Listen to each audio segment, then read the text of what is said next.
Glória a Deus, glória a Deus, glória a Deus, glória a Deus. Aleluias.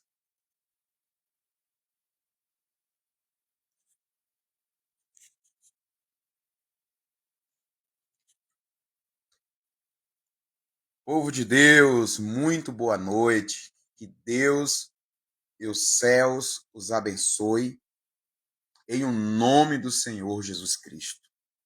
Estou aqui agora com a Bíblia e eu senti de passar aqui e deixar uma palavra de fé, uma palavra de Deus para edificação dos santos. Eu quero ministrar sobre o tema o poder da fé. Eu sei que todo mundo diz que tem fé. Todo mundo tem fé. Você não conhece uma pessoa que ela diz: eu não tenho fé. Ela diz: eu tenho fé, a minha fé é grande, a minha fé é forte. Mas só que quando você olha para a vida dessa pessoa, você não vê a sua fé materializada. Então fique aqui comigo que eu vou te ensinar como você usar a sua fé. Vamos ler o primeiro texto, Hebreus, capítulo de número 11. Hebreus é um livro que o autor é desconhecido, há quem atribui o apóstolo Paulo. Ora, a fé é o firme fundamento das coisas que se espera e a prova das coisas que não vê. A fé é firmeza. A fé é. A fé não é passado, senão seria a fé era. Entendeu? A fé não é para o futuro, só lá na frente. A fé será, não, a fé é a certeza. Então, amanhã alguém vai dizer, a fé é a certeza.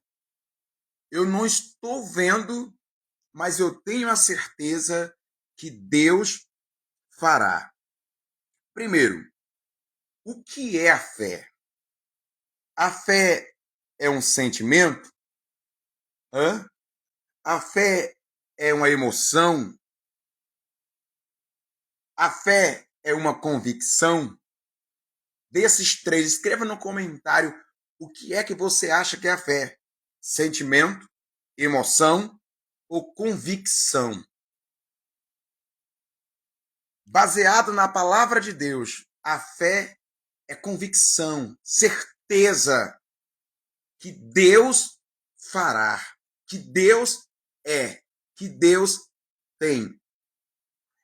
A fé é crer antes de ver. Crer antes que algo acontece. Isso é fé.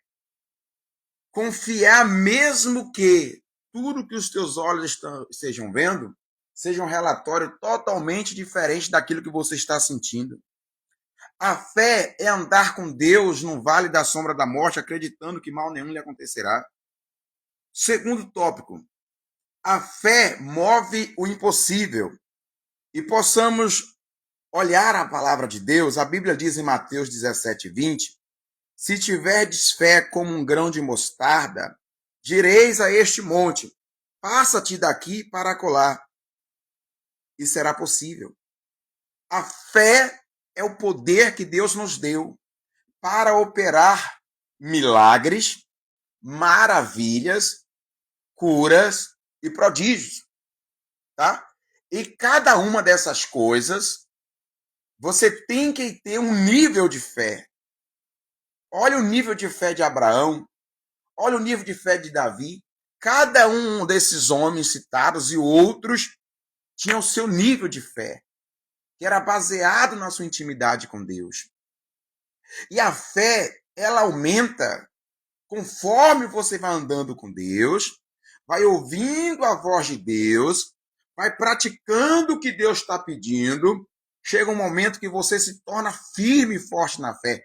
Todas as pessoas que são fracas na fé são pessoas que ouvem Deus falar de um jeito, faz de outro, ou que não ouve a Deus, apenas ouve ou o seu sentimento, ou a emoção, ou o momento.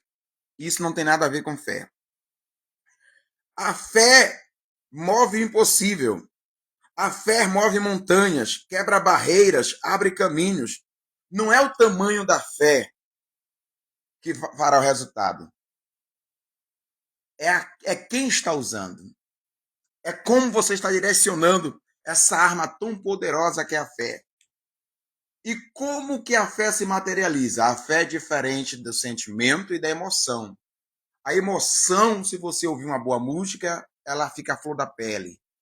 O sentimento, se você estiver diante de pessoas que você ama ou de algo que te feriu, elas vêm forte. Mas a fé, ela é diferente. A Bíblia diz que a fé, ela vem por ouvir e ouvir a palavra de Deus. Então, várias outras coisas nos provocam sentimentos, emoções, mas a fé, só a palavra de Deus pode despertar dentro de um homem. Estou citando a Bíblia. A fé do impossível. Você pode ver que Abraão se tornou pai na velhice, de ventores estéreos nasceu crianças, profetas. Sansão veio de um ventre estéreo. O próprio Jacó, a família de José, toda nasceu de ventre estéreo. Porque a fé faz aquilo que era impossível se tornar possível. Terceiro, a fé que agrada a Deus. Qual é a fé que agrada a Deus? A fé daqueles que estão passando por momentos difíceis, mas não nega a sua crença em Deus. Porque quando você olha aqui a galeria da fé, todos os heróis da fé estão aqui em Hebreus capítulo 11 a seguir. Nenhum deles estão lá por nada que Deus fez com eles. E nós costumamos falar que a fé é baseado naquilo que Deus nos deu. Tem gente que comprou uma casa, diz, olha, eu tive fé, Deus me deu uma casa. Mas todos estes estão aqui na galeria da fé por tudo que eles fizeram para Deus. Então a fé não é aquilo que Deus faz por mim, e sim aquilo que eu estou disposto a fazer para obedecer a Deus. A fé traz milagres. Marcos 5:34, a fé curou e salvou uma moça de 12 anos. Milagres aconteceram. A fé vence o mundo. A Bíblia diz que a fé que vence o mundo já está dentro de nós, que é Cristo Jesus. A fé vence o medo, o pecado, qualquer tipo de problemas e obstáculos. A fé vem pela palavra de Deus. Quando você começa a ouvir a voz de Deus, Deus começa a despertar dentro de você que é possível.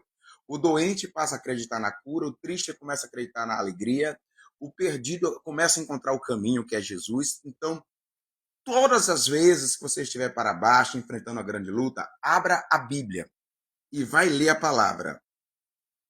Porque a fé, ela nasce dentro de nós, mas ela precisa de uma ação. Tiago, capítulo 2, versículo 17, diz, porque a fé, se não tiver obra, é morta, para nada serve. Deus vai te dar uma porta de emprego? Vai. Então levanta e vai procurar. Deus vai te prosperar na tua empresa? Vai. Então levanta e vai trabalhar. Porque se você tiver fé, mas não tiver uma ação, essa fé será morta e não terá sentido. A fé vê o invisível, crê no impossível e recebe o extraordinário. Quem vive pela fé não vive limitado pela sua realidade. Deus não responde necessidades. Deus responde fé. E você tem tudo que a sua fé diz que você tem. Se a sua fé diz que você pode, você pode. Se a sua fé está mandando você se mover, se mova. Se a sua fé diz que você vai ser grande, vai ser grande. Tudo é o que você crê e está se movendo. Não só basta ter uma grande promessa, não só basta acreditar, precisa se mover, tá certo? E baseado nesta palavra de fé, eu quero te convidar para amanhã, quarta-feira. O nosso culto de quarta-feira não é um culto comum. É o culto é a maior corrente de libertação da nossa cidade.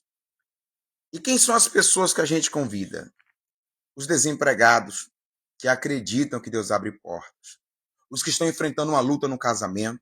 Os que estão enfermos. Os que foram vítimas de obras de macumba. Aqueles que estão com a vida amarrada, aqueles que estão perturbados, que não dormem, aqueles que estão pensando em dar um cabo da sua própria vida. Neste culto de quarta-feira, das 19h30, eu quero convidar você que precisa de uma libertação para si ou para alguém que você ama. Vai ser muito forte. Para me ajudar, está vindo de longe o pastor Michael Lima, ele é um profeta. Michael Lima é do Maranhão. Michael Lima revela o CPF da pessoa no culto, ele revela de onde a pessoa nasceu, ele revela a enfermidade que a pessoa está sentindo. Ele tem um dom, que é um dos dons mais bonitos que eu já vi. Ele olha na cara da pessoa e revela o que está oculto e o que está escondido. Ele revela a macumba, ele revela o espírito de macumba, de feitiçaria. E eu quero convidar você. Vai ser muito forte o que Deus vai fazer nesta quarta-feira. Vai ser violento demais. Eu quero convocar a cidade em peso. Traga os doentes. Tragam os atormentados, os perturbados, os aflitos, porque Deus ainda liberta, tá? Traga fotografia, peça de roupa, garrafa com água. Não, a fé é sua. O que você acreditar, você trará, porque vai ser céus na terra. Pastor, aonde é que fica a igreja? Na Avenida Antônio Sérgio Carneiro, o número é 916, no bairro Santo Antônio dos Prazeres, na avenida principal do bairro. É muito fácil chegar à igreja do bairro, a igreja do Evangelho Quadrangular do bairro Santo Antônio dos Prazeres, em Feira de Santana. Agora, eu quero que você vá pronto, porque ultimamente Deus tem surpreendido o seu povo. Muitas pessoas sendo libertas de espíritos, pessoas, nódulos têm desaparecido. Já tem testemunhos de mulheres que eram estéril e chegou lá contando o testemunho que está gestante, que está com filho dentro delas. Meu amigo, Deus está se movendo. Agora, se você tem fé e você não tem a obra de se levantar e andar, infelizmente essa sua fé vai morrer e você vai morrer juntamente com a sua fé. Então, quarta-feira, essa é a maior corrente de libertação da cidade. A cidade em peso desce ao bairro Santo Antônio para participar, porque o povo tá querendo ver. É algo violento. O povo não quer que o pastor fique em cima do altar só pregando bonito, que Jesus curou, que o paralítico andou, que o nódulo sumiu, falando, foi na vida de Bartimeu, na vida de fulano. Não, não, não. Eu digo para o povo, não, você tem que falar sério. Não, eu quero ver na minha vida. Porque se você ficar falando só do que Deus fez no passado, então você está dizendo que Deus não é Deus hoje. Meu amigo, vai acontecer. Nós vamos comprar sua luta, sua guerra, sua peleja. E Deus é responsável por tudo isso que eu estou falando aqui. Vai ter cura, libertação, salvação. Deus vai entrar dentro da sua casa. Tá certo? Você acredita nisso? Você crê nisso? Então, nesta quarta-feira, às 19h30, nós estaremos no altar para resolver o seu problema espiritual. Não é para tentar, não. É para resolver esse negócio. Tá certo? Vai ser muito forte. No domingo, às 9h da manhã e às 19h, nós estaremos no segundo domingo de aniversário, a Estéreo vai gerar. É algo muito forte. Estará conosco o reverendo Valdemiro Adriano, que é um bispo antigo aqui da cidade. Ele estará conosco e eu vou entregar as alianças que eu consagrei no monte, que já é o propósito do mês de abril. Essas alianças eu consagrei no monte, e em cada aliança está escrito: eu tenho uma aliança com Deus. E quem tem uma aliança com Deus, meu amigo, arrebenta. Ninguém pode com quem tem uma aliança com Deus. Então, neste domingo, nós estaremos entregando essa aliança. E você vai usar no seu dedo, simbolizando um pacto com Deus inviolável. Tá certo? Que Deus abençoe a todos. Vou deixar salva. Se possível, manda para um amigo que você quer levá-lo na igreja, tanto amanhã quanto domingo. Amanhã, às 19h30. No domingo, às 9h da manhã e às 19h. Que Deus te abençoe de uma forma rica e abundante. Fique com Deus, fique todos em paz.